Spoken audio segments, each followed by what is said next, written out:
By the time a man reaches 50 years of age, he has a 75% chance of having an enlarged prostate and a 33% chance of having prostate cancer. As he continues to age, these numbers continue to worsen.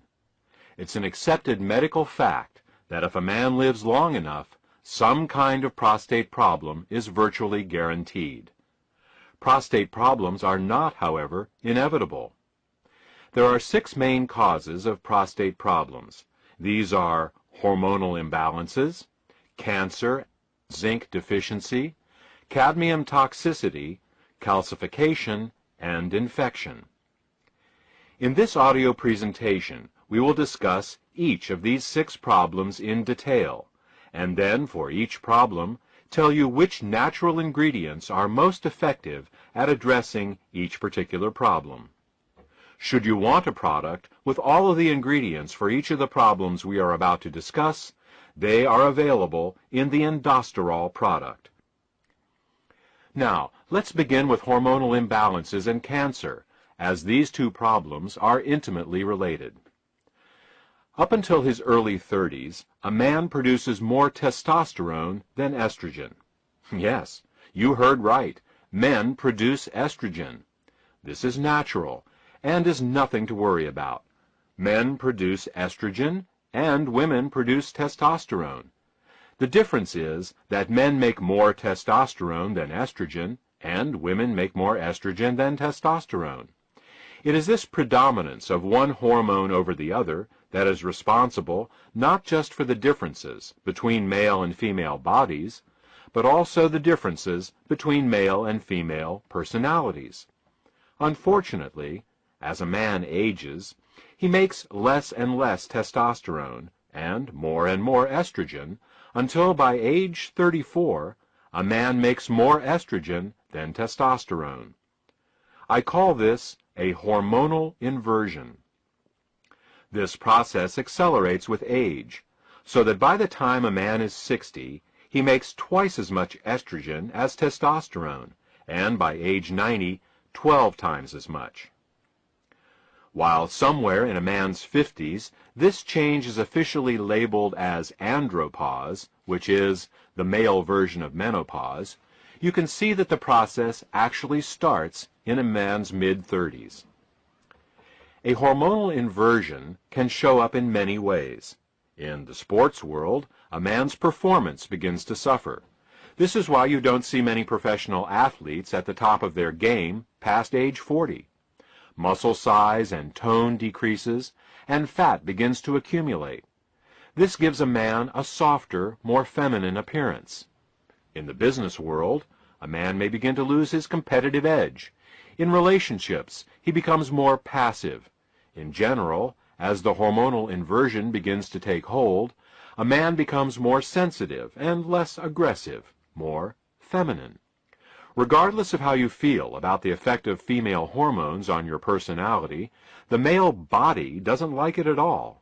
In particular, this hormonal inversion wreaks havoc on a man's prostate. Hormonal inversion, or the dominance of estrogen over testosterone in man, is due to 3 actions. First, as a man ages, he makes less testosterone. This is understandable, as all hormones decrease in their production with age.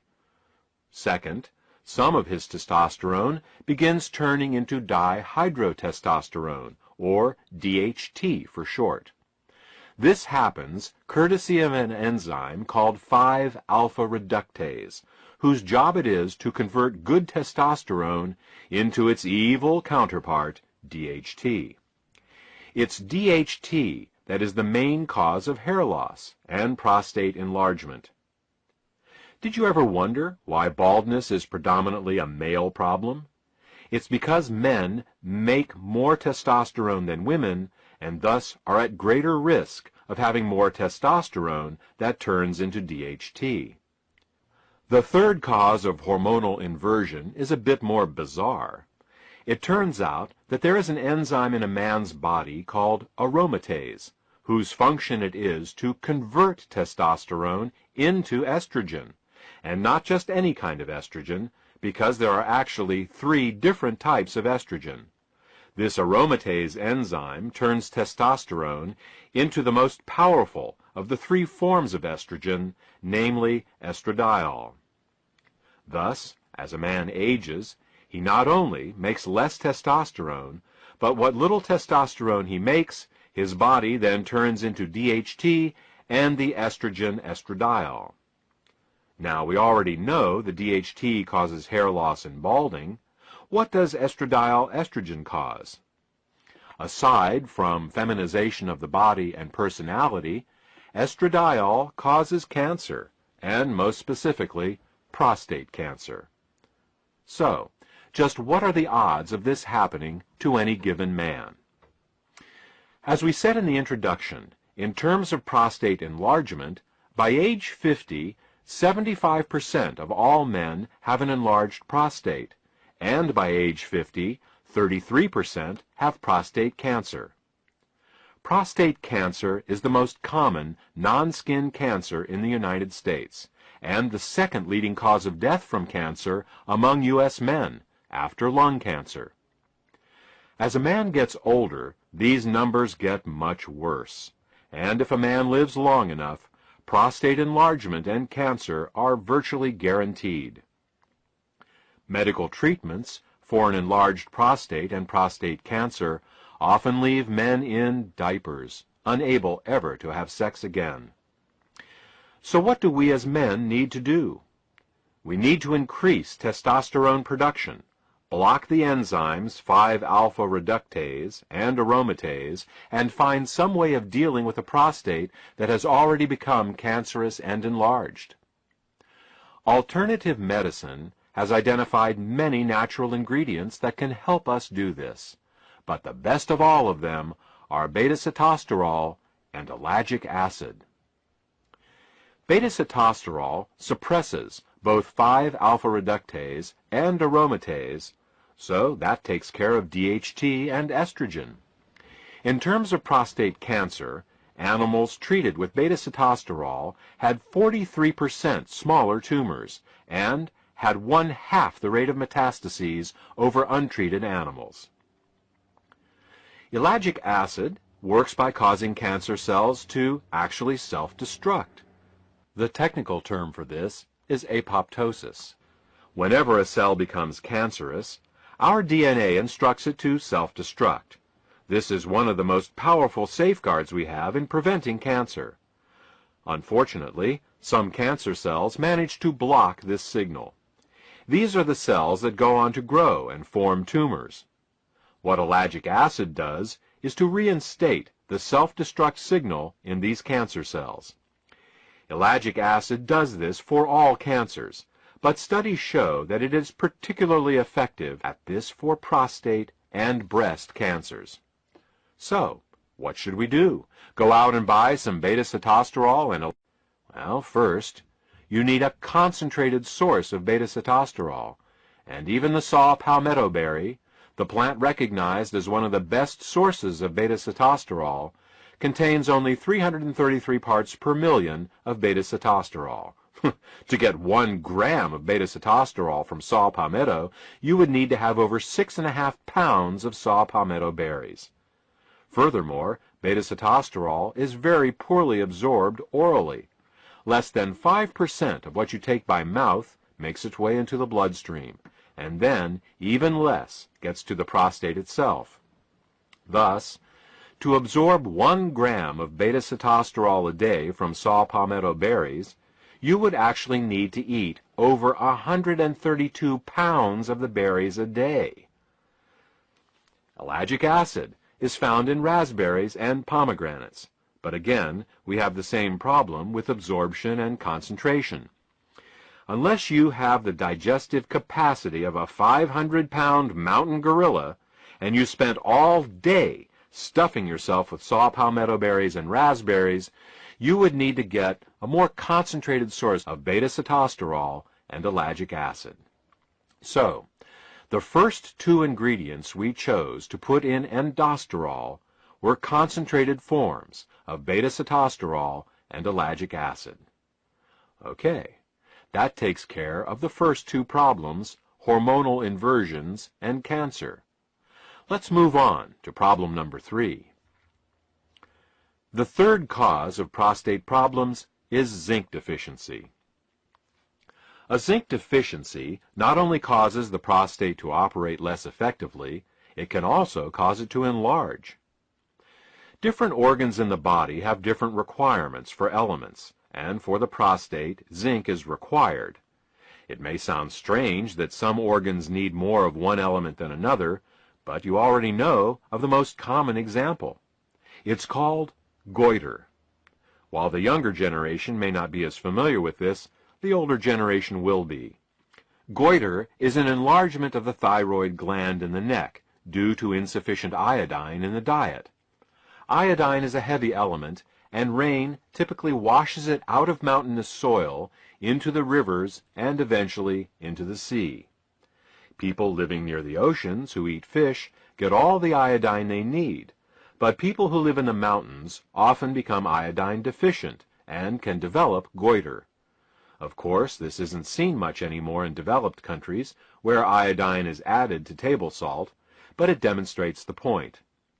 Individual organs, or glands, have specific mineral requirements, and when they don't get what they need, they malfunction and can enlarge. Thus, prostate enlargement can be considered prostate goiter. Unfortunately, zinc is not added to table salt like iodine is. This, added to the fact that zinc becomes more difficult to absorb with age, leads to the widespread zinc deficiencies we see today. Keeping in mind that we not only need to supplement with zinc, but deliver it to the body in a highly absorbable form, the third ingredient in indosterol is pumpkin extract, which is high in bioavailable zinc. The fourth cause of prostate problems is cadmium toxicity.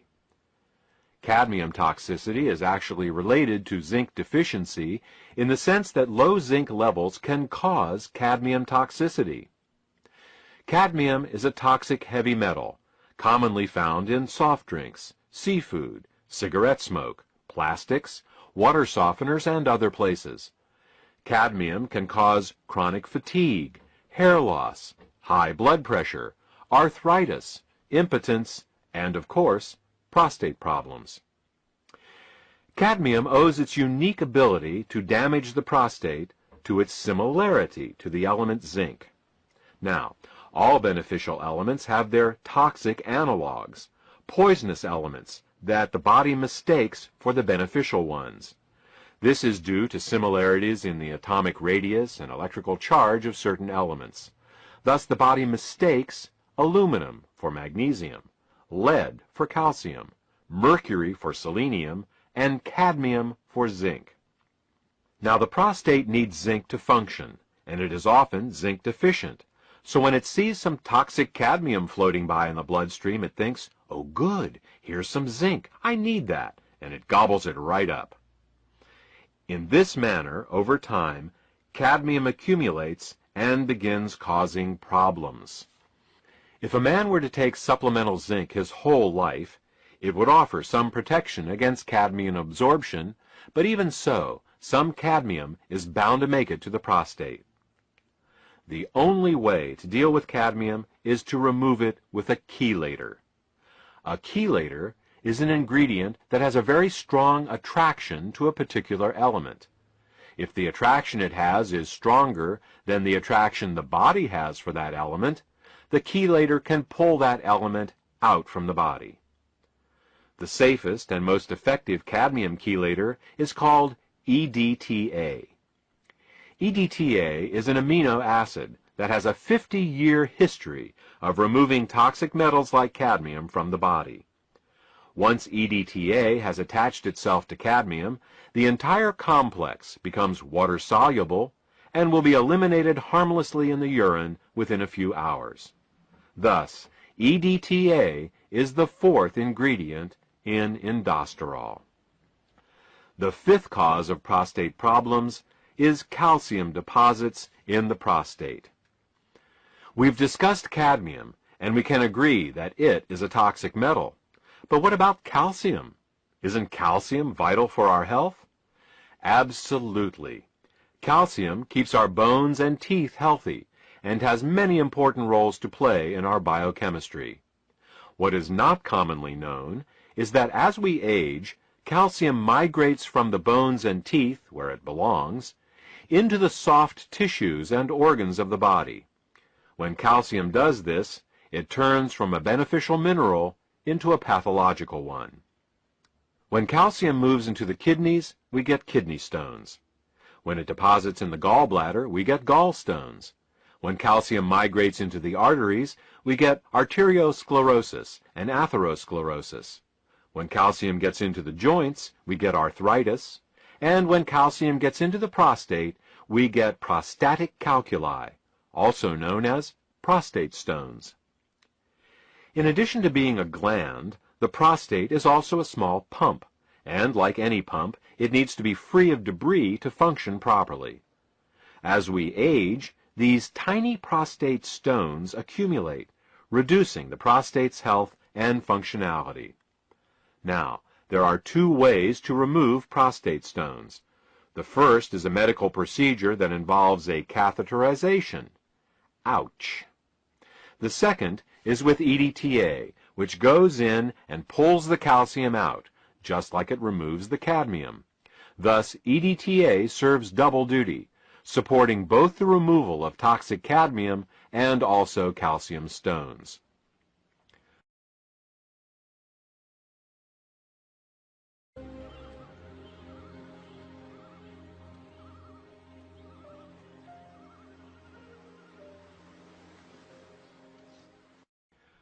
The last cause of prostate problems we will address is that of infection. In addition to cancer, the prostate is susceptible to bacterial, viral, fungal, and parasitic infections.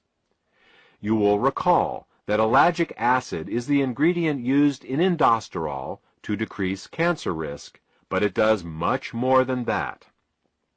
Ellagic acid is truly a remarkable ingredient. Ellagic acid is antibacterial, antifungal, antiviral, and antiparasitic as well. Ellagic acid is such a remarkable ingredient that it is well worth learning a bit more about it. Ellagic acid inhibits all bacteria by inhibiting the enzyme gyrase. Gyrase is only found in bacteria, and it is the enzyme that allows bacterial DNA to coil. Without this enzyme, the bacteria's DNA unspools, and the bacteria dies. Unlike traditional antibiotics that are specific to certain bacteria, ellagic acid works on all bacteria. Since gyrase isn't a human enzyme, inhibiting it does us no harm. Ellagic acid inhibits fungi and yeast by inhibiting the enzyme chitin synthase 2. Almost all fungi and yeast cell walls are built out of a polysaccharide called chitin, and chitin synthase 2 is the enzyme they use to make chitin. Thus, by inhibiting chitin synthase 2, ellagic acid suppresses the growth of almost all fungi and yeast. Again, chitin synthase 2 is not a human enzyme, so inhibiting it does us no harm. Ellagic acid inhibits many viruses by inhibiting the enzyme integrase.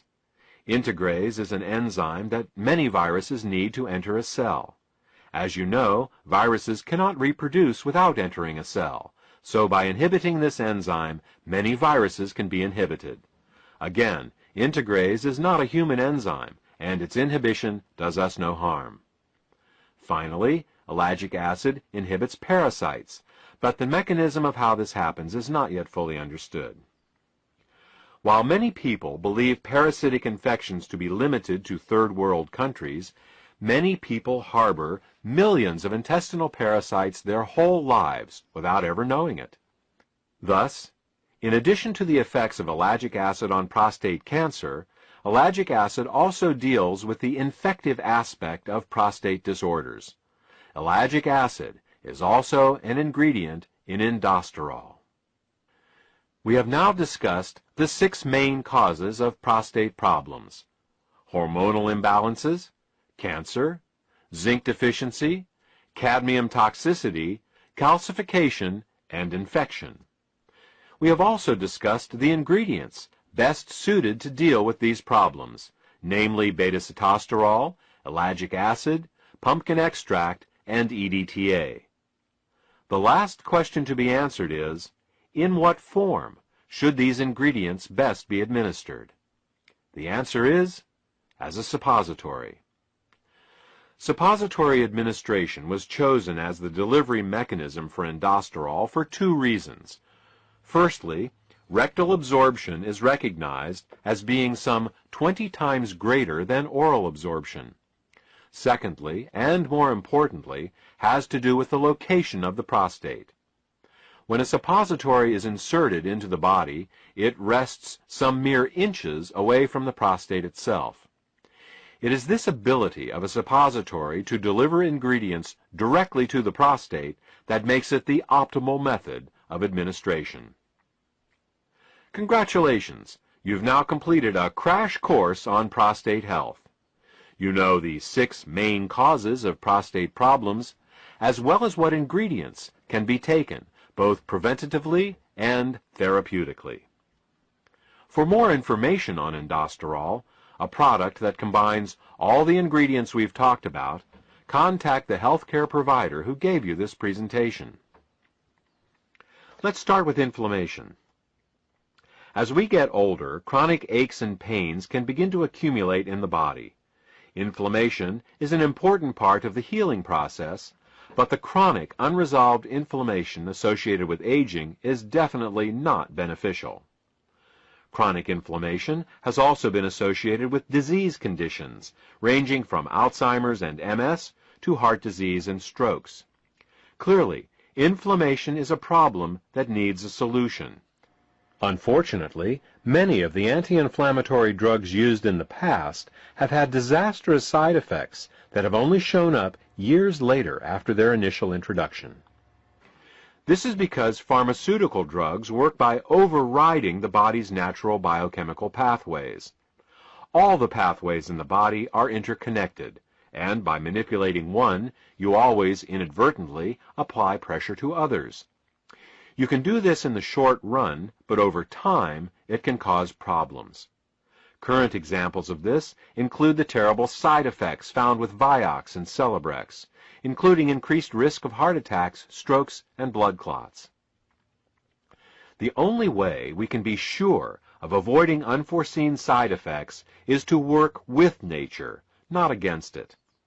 In nature, the inflammation pathway is controlled through the fats and oils in our diet. Certain oils and fats increase inflammation, and others decrease it. Luckily, nature has supplied us with the saw palmetto plant.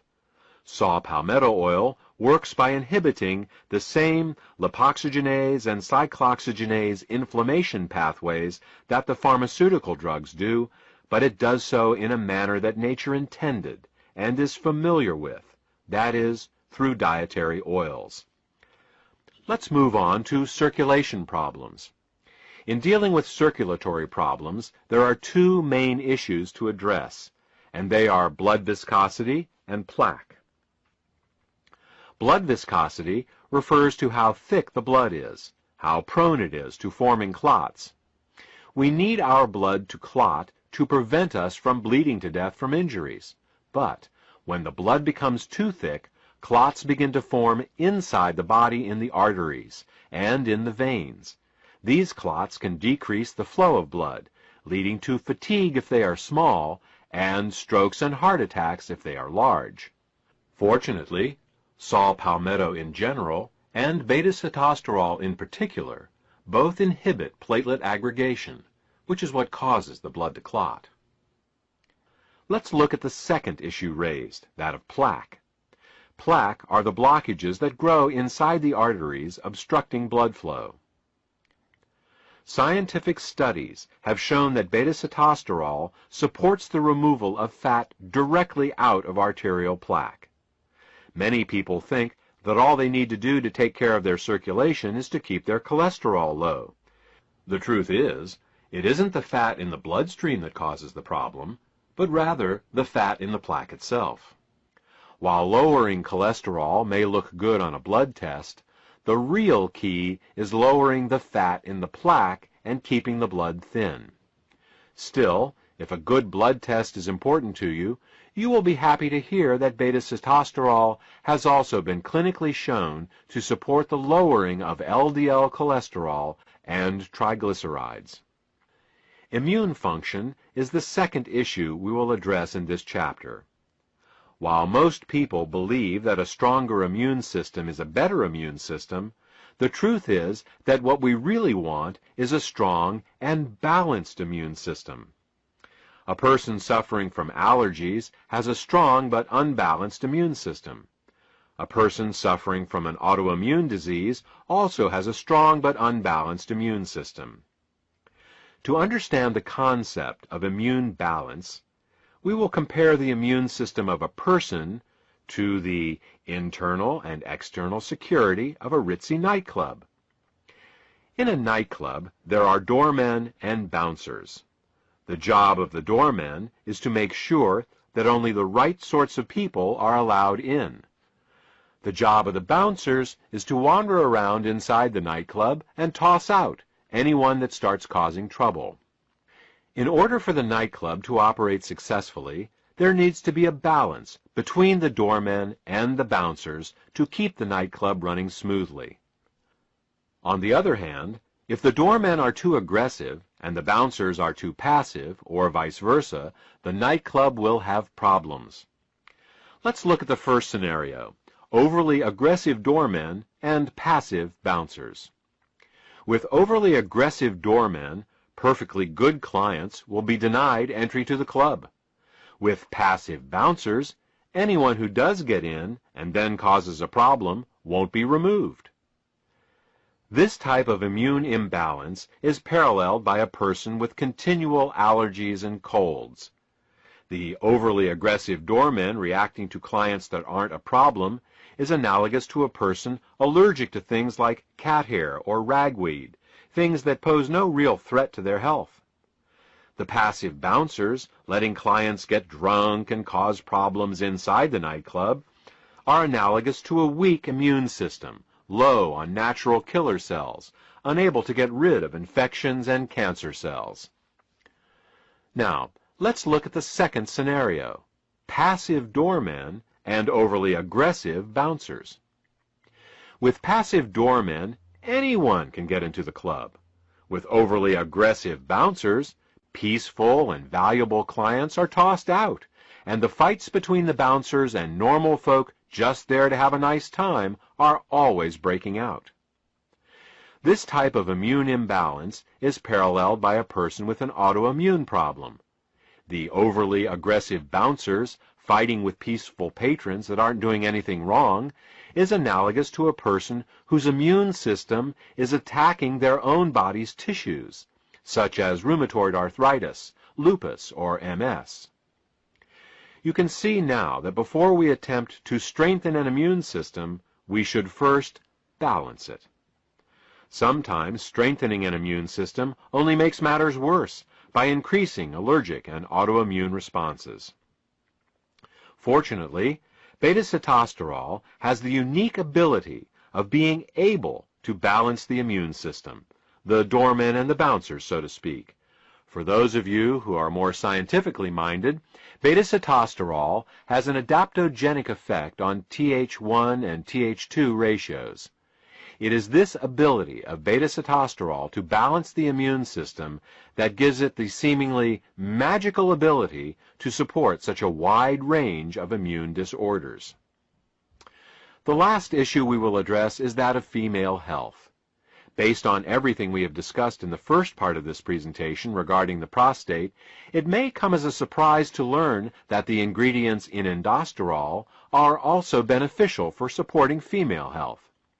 In fact, saw palmetto has a long history of use for both men and women.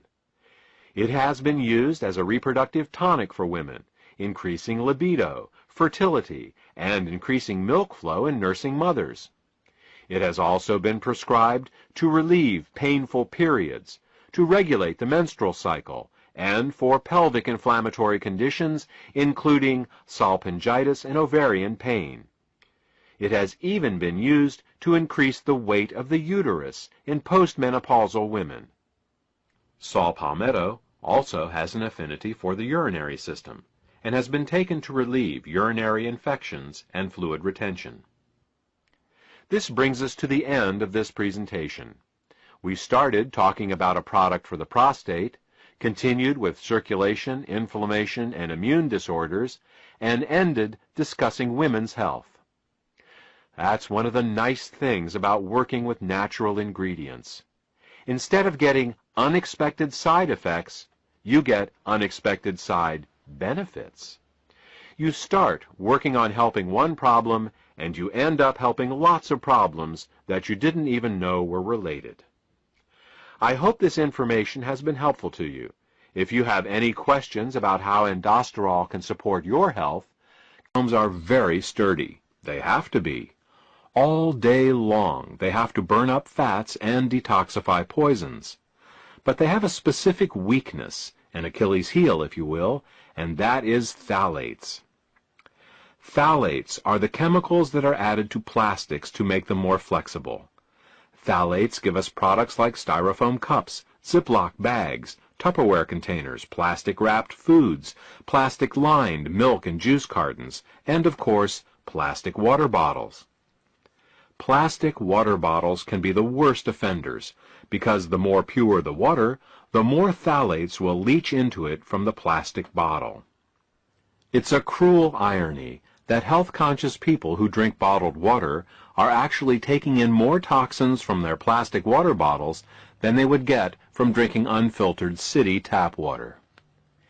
Even little babies get soft plastic teething toys, plastic pacifiers, and plastic formula bottles containing phthalates. Phthalates are also found in clothing, toys, cosmetics, perfumes, nail polishes, hairsprays, skin creams, mosquito repellents, toothbrushes, car interiors, hoses, paints, vinyl, sealants, adhesives, and the list goes on. Look around you. Phthalates are everywhere. Now, if these phthalates were to stay in their host products, life would be fine, but they don't. You see, phthalates aren't chemically bound to the materials they are added to. They leak into our water, into juice, into milk, and into the foods they are supposedly protecting. They leak out of the clothes we wear and pass into our bodies through our skin. They off-gas from our floors, walls, cars, and furniture, and migrate into our lungs. Once in our bodies, phthalates wreak havoc with our endocrine system, cause birth defects and cancer, damage our mitochondria and liposomes, and, most relevant to this presentation, phthalates poison our peroxisomes. The first signs of phthalate toxicity showed up in the Korean and Vietnam Wars, where injured soldiers would occasionally go into shock and die within minutes of being given blood from plastic IV bottles. Before that time, blood was stored in glass bottles, but in 1948, with the invention of plastic blood storage bags, the military abandoned the storage of blood in glass bottles since they were too easily broken in a wartime environment. Unfortunately, the phthalates leaked from the plastic bags into the stored blood and then were poured directly into those poor soldiers' bodies. Many good men died, not from their wounds, but from phthalate toxicity. Medical researchers, who noticed that a greater number of men died of shock in these modern wars, attributed that fact to the hotter climates, but phthalates were the more likely culprit. Now, peroxisomes can take a lot of damage. In fact, they are specifically built to be able to break down toxic chemicals, but they can't handle phthalates. And these are the very toxins to which we are most frequently exposed. In fact, phthalates are the #1 toxin in the body. An amazing 3 milligrams of them may be absorbed in a single day. Put another way, you will eat, drink, or inhale over 18 teaspoons of phthalates in your lifetime. Many health-conscious people now eat organic foods to minimize their pesticide exposure, which of course is an excellent idea. But what they are unaware of is that phthalates are even more toxic than many pesticides, and that in an average day we absorb many more phthalates than we do pesticides. So, to keep the peroxisomes healthy, the first thing you have to do is to get the plastic out. You can do this by minimizing your exposure to plastics. Unfortunately, avoiding all plastics is virtually impossible in the modern world, which brings us to the second thing we need to do. We need to actively remove the phthalates from our bodies. This can be accomplished in two ways. The first method is to take regular saunas. A certain amount of phthalates can be removed with a good old-fashioned sweat, and this is something each of us should be sure to do at least once a month. Unfortunately, this can only get rid of the phthalates that are in the skin and fat. To get the phthalates out of the deeper internal organs, we need to employ another technique. To get the deep-seated phthalates out of the body, we need to use our innate glutathione detoxification system. Glutathione is the body's main detoxifier, and, fortunately, it can remove phthalates. Outside of detoxifying poisons, the main function of the peroxisomes is to burn fat. So, when our cells sense that fat and oil consumption has increased, they produce more peroxisomes to help metabolize them. Likewise, if they sense that less fats and oils are being consumed, they decrease in number. One of the main ways that our cells determine how much fat and oil we are consuming is to monitor the level of sitosterols in our body. Since sitosterols are always found in fats and oils, this gives the cells a way to determine the amount being consumed, and then to increase or decrease peroxisome production accordingly. This peroxisome regulation system worked flawlessly, right up until the time fats and oils began being mass-produced in the last century. You see, fat and oil production companies don't like sitosterols. Sitosterols gum up their multi-million-dollar processing equipment. They make their products cloudy and give them a taste and odor some people find objectionable. They also cause their products to have a shorter shelf life. So what did these companies do? You guessed it. They filtered out all the sitosterols from their products. So what happens when you eat these unnatural sitosterol-free foods? The cells are misled into thinking that the fat and oil consumption is much lower than it actually is. Over time, this causes a decrease in the number of peroxisomes. Since peroxisomes burn fat in the cells, less peroxisomes mean less fat-burning capability. This can cause fat to be put in storage around the body, and not just in the thighs and around the waist. In fact, fat can accumulate virtually anywhere in the body. When fat accumulates in the arteries, it is called atherosclerosis. Fat accumulation under the skin is called cellulite. Fat can and does accumulate in every organ, including the heart, brain, lungs, nerves, liver, bone marrow, and the spleen, to name but a few. So, what can we do? First, stop eating refined fats and oils. In this manner, your cells won't be blindsided by fats and oils they can't sense. Second, consider increasing your intake of sitosterols. This way, you can stimulate the production of more peroxisomes and start the process of burning all that accumulated fat out of your body. According to the Centers for Disease Control, 57% of Americans are overweight, and nearly 1/4 of our population is clinically obese.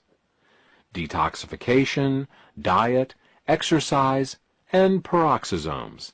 A complete weight loss program must take all 4 of these subjects into consideration. So, let's recap. Every cell has peroxisomes in them, whose job it is to burn fat and detoxify poisons. Peroxisomes are under continual attack by the most common of all poisons in the human environment, phthalates. Peroxisomes are also artificially decreased in number due to cetosterols being processed out of our foods.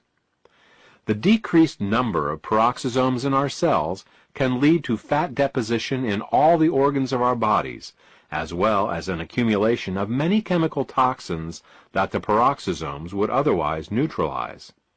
The solution is fourfold. 1.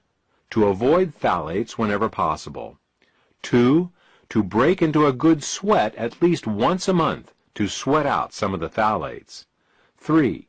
To support our glutathione detoxification systems so we can detoxify those phthalates we can't sweat out. And 4.